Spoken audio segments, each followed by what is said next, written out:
Hello, ladies and gents, welcome back. Alright, the French Open final is over. Novak Djokovic came out victorious against Casper Ruud. He won in 3 straight sets, 7-6, 6-3, 7-5. And I would like to say congrats to Novak Djokovic. Congrats to Novak Djokovic's fans all around the world. Congrats to Serbia. And before this final, I didn't do a prediction. I said it in my semi-final preview that Novak is gonna take this out pretty comfortable. Even though he had to fight for 2 sets, it was never he was never threatened for real. Just maybe a little bit in the first set, but we have seen that pattern many times before. Alright, so Novak Djokovic is finally alone in the top. He, the majestic Serb, who has chased the number spot of all players of the Grand Slam in the Grand Slam title race since his debut 20 years ago. In 2003, Novak Djokovic entered the professional tour. He played his first Grand Slam in 2005 at the Australian Open.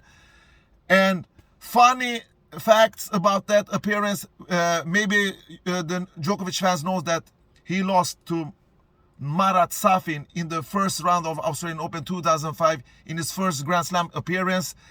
And in the first set, he got bageled by Marat Safin. But since then, he has fought his way back. He has trained and developed and been a top player ever since the late 2000, and he has cemented this place as the all-time great. Now he has left Rafael Nadal behind himself, and he has still more to go on. He's not finished yet. He has a lot of tennis in himself and probably many more Grand Slams to come.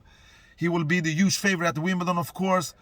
All right, after the first set, I said this was gonna be checkmate. It was checkmate after the first set. Novak was too superior. He was too solid, and in my opinion, the battle was over after the first set. Casper Ruud had the 3-0 lead. He was up 4-1, and on the break point back, when it was 4-2, he missed an easy overhand and gave Novak the comeback chance, and Novak took that chance without asking and thanking him, and we all know that. So look at Novak Djokovic stats now. 70 Grand Slam appearance totally, 34 Grand Slam finals. So that means every other Grand Slam that he enters, he reaches the final. He has won the magic number 23. 23 is a great number in sport. We all know that Michael Jordan had that number. Now we can say that Djokovic is the Michael Jordan of tennis. Grand Slam number 23, and he has most majors, most weeks at number 1, most world end titles together with Roger Federer. He has been the ranked year-end player for 7 times, and he clinched his 94 title here, and he's closing in on Federer and all those stats.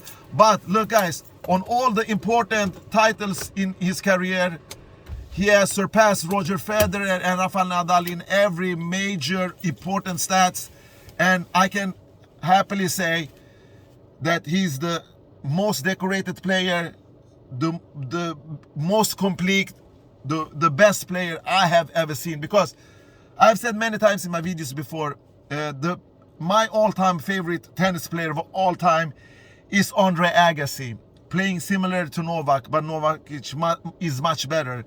And I, of course, in the Big Three era, when Roger was still playing, I liked his tennis, but I knew when Novak Djokovic came in his peak that this guy is for serious.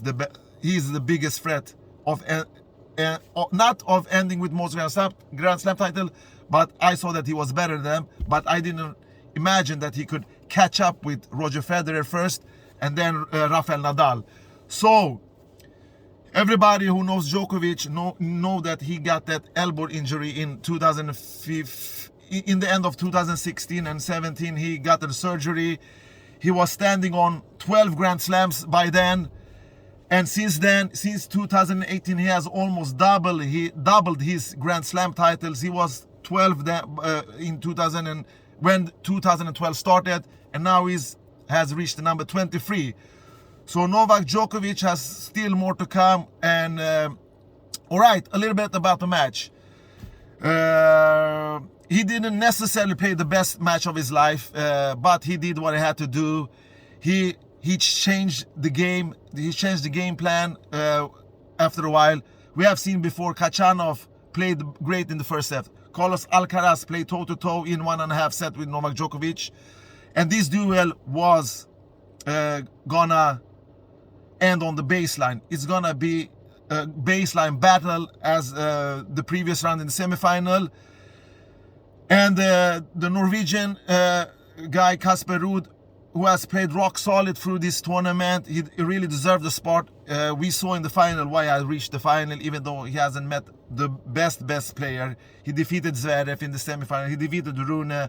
But last year he reached 2 Grand Slam finals and the World Tour final. So 3 Grand Slam finals with loss against Nadal, Alcaraz, and Djokovic.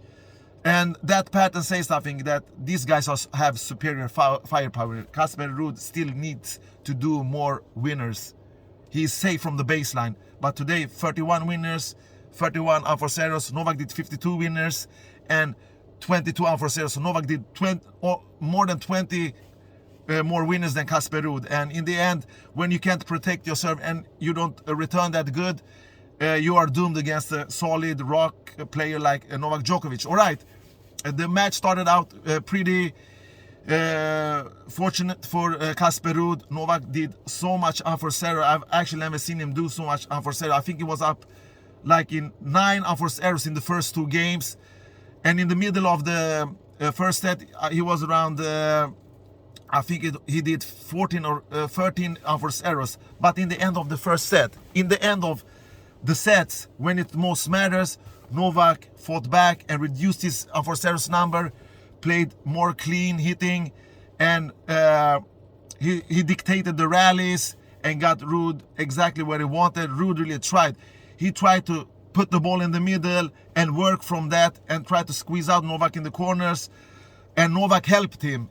But when you get help from Novak Djokovic, you have to take that help. You can't fail like Casper Ruud did. When you have 3-0, when you're up 1 break and you're gonna end the first crucial set in a Grand Slam final, you can't invite your opponent back, especially not Novak Djokovic. It's impossible to take it from there. And in the tiebreak, we know what a clutch player Novak Djokovic is. He he gave him a breadstick in the tiebreak. So Ruud tried to switch position during the rallies, and during the return, he actually surprised Novak a little bit. He attacked Novak's second serve more, and he got value for that. But he played too sloppy in his own service game, and like I said, he gave the momentum back. He served out wide. He chose some different alternatives to trying to win the points. He didn't play that risky, but his backhand down the line worked a little bit in the first half of the first set. Novak, nothing worked, but he was not terrible. He was good enough to stay in the match, because I think that Casper Ruud got a little bit nervous when they had that big lead in the first set. So he invites his opponent back. He gives him gifts. He said, Novak, I'm gonna make this interesting.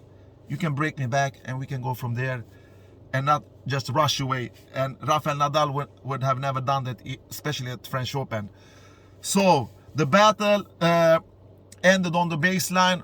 In the second and third set, Novak was the old Novak. He played calm, he played patiently.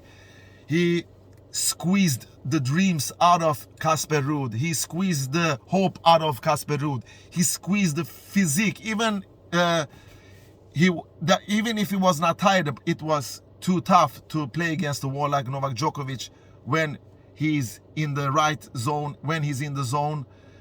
And what can I more say? The quality of the shot. that Novak did after the second half of the first set was more pure. It was more clean hitting. It was more under control. He was a little bit taken in the first set. He was a little bit nervous. You could see that in his eyes. He didn't time the ball right, and his footwork didn't work great, contrary to Casper Ruud's. And you have to take the ball early, and Novak did that. Casper tried also, no shame on him. He kept his offers errors numbers down, like I predicted in my mind, because that's one of the main factor, but it was not enough. He didn't do enough winners to win this match. Even if the three sets were pretty even, maybe not the second set, but the first and the third set, and the first set was pretty even, but Novak's playing strategy was more clutch. And like I said, Casper Ruud lacks of that edgy, sharp tool that Novak has, that Nadal have, that Roger Federer had. So it's, you could see in the rallies also the ball acceleration when Novak put up another step on this contest. He said, look, we are trading duels now I'm gonna step it up another, and he's backing down the line. One of the best secret weapon, because he masks that weapon so beautifully, and in the just right last moment he unleashes that from his racket, and the opponent is struck and loses the point. So all in all, after beating Kovacic, I forgot his name, and then Fucsovic, and then Davidovich Fokina, and then Varia, and then Kachanov, and in the semifinals he beat Alcaraz. Novak claimed the 7th match. He claimed the 3rd French Open title. He has now won every major at least 3 times. New record, new history, new chapter. And is this gonna stop here? No, he's gonna continue. And Ruud played decent. He met the Swedish Elias Uman in the first round. He met Zepperi, the Italian dude, the Chinese dude Zhang in the 3rd round. In the 4th round, I think he met the Chilean guy Jari, who's a great clay court player. And in the quarter, he defeated Rune. And in the semifinal, he demolished Zverev. So he did a tremendously great tournament by all means. He defended his ranking points from last year. He's gonna still be number 4. Novak is the new number 1 again. And this saga is gonna continue. Novak has cemented his place as the majestic king on the top, and probably more will come. I will not be surprised if he wins. He's the huge favorite. He's even more favorite in Wimbledon than he was in Australian Open, in my opinion, because there are not many great grass court players left. The old era of grass court players are vanishing, and Nadal is not there, who I saw as his biggest threat at Wimbledon. So Novak Djokovic, Serbia, Ivanisevic, who I have met once at Stockholm Open, his training staff, his all-around team, the guys that work with Novak, and the most important, Novak Djokovic himself. Congratulations to the 23rd Grand Slam victory. And he was really the best player in this tournament. And I think that he didn't play his best tennis. He was only tested in 3 sets. In the first sets against Kachanov, in the first sets against Alcaraz, and in the first set against Ruud. He lost the set against Kachanov, and 2 sets against Alcaraz. He won the first and lost the second. That's the 4 sets that Novak Djokovic has been tested in a Grand Slam. And that is not a good sign for the rest of the generation. They was knocking on the door. Everybody waited for Carlos Alcaraz to pull the death trigger Novak to dethrone him. He couldn't handle it. His physique, his gaming style didn't allow it. Novak is smart. Novak said, bring on with everything you got. You're not going to defeat me on your terms. If you defeat me, it's going to be by my mistake. You can't take the racket out of my hand. And nobody did it this time. No, actually, nobody was even close. Maybe the Carlos Alcaraz, if he had not get cramped, maybe it could be in a contest, but I didn't see that. That's why I predicted Novak Djokovic as the 2023 French Open Roland Garros champion. All right, 2 out of 2 Grand Slams. We see how this continues. All right, thank you for watching this video. Take care and bye bye.